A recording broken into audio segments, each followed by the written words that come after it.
Kepolisian Negara Republik Indonesia atau Polri akan menghapus tilang manual pada akhir Januari 2025. Kebijakan ini ditetapkan dalam rangka meningkatkan profesionalitas kepolisian. Penghapusan tilang manual tidak berarti bahwa penindakan pelanggaran dihentikan.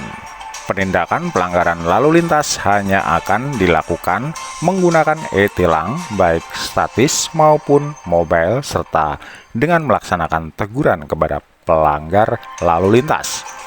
Hal tersebut dilakukan kepolisian untuk menciptakan citra polisi yang humanis di tengah turunnya citra polisi di mata masyarakat.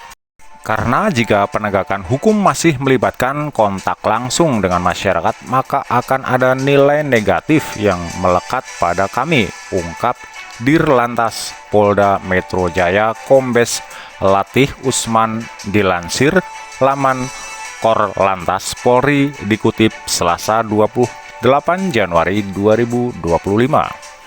Penghapusan tilang manual dibarengi dengan transformasi sistem penilangan menjadi elektronik Traffic Law Enforcement atau ETL yang bertujuan untuk mengurangi interaksi antara petugas kepolisian dengan pelanggar lalu lintas untuk meminimalisir terjadinya pungli.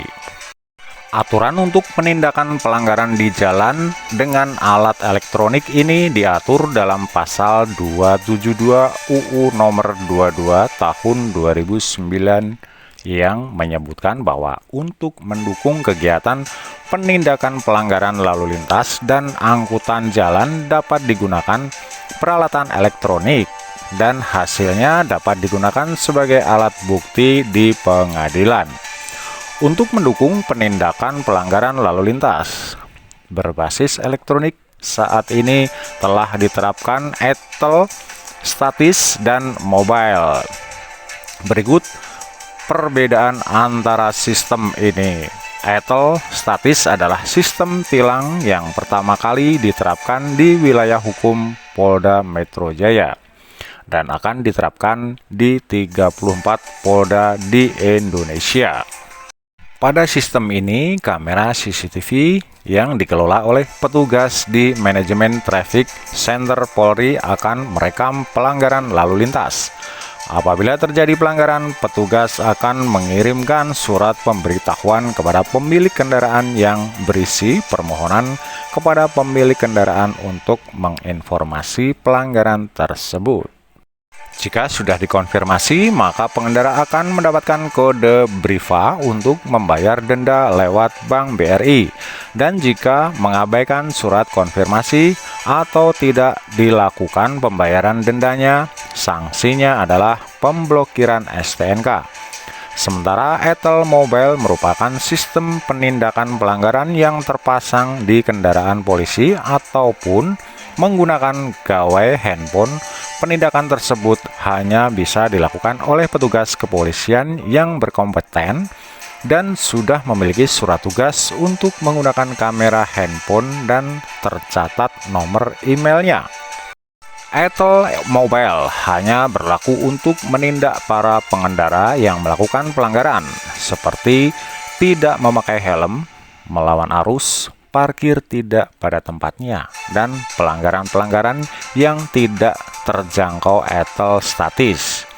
Meskipun ETL statis dan ETL mobile telah diterapkan, kedua sistem tersebut belum dapat maksimal dalam penegakan hukum terhadap pelanggaran lalu lintas.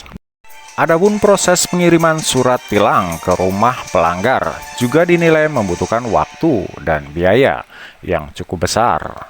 Latif menjelaskan bahwa pengiriman surat tilang secara manual dibatasi oleh anggaran DIPA (Daftar Isian Pelaksanaan Anggaran) yang dalam setahun hanya memungkinkan pihak kepolisian mengirimkan sekitar 600.000 surat tilang. Anggaran DIPA kami terbatas dengan anggaran sekitar 3 miliar.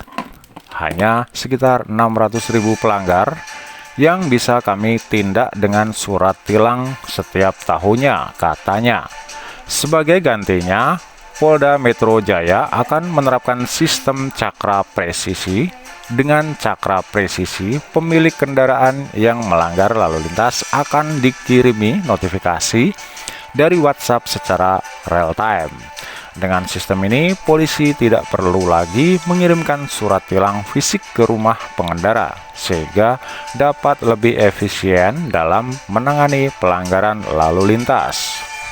Anggota Komisi 3 DPR RI menyambut baik akan dihapuskannya tilang manual oleh Kepolisian Negara Republik Indonesia atau Polri.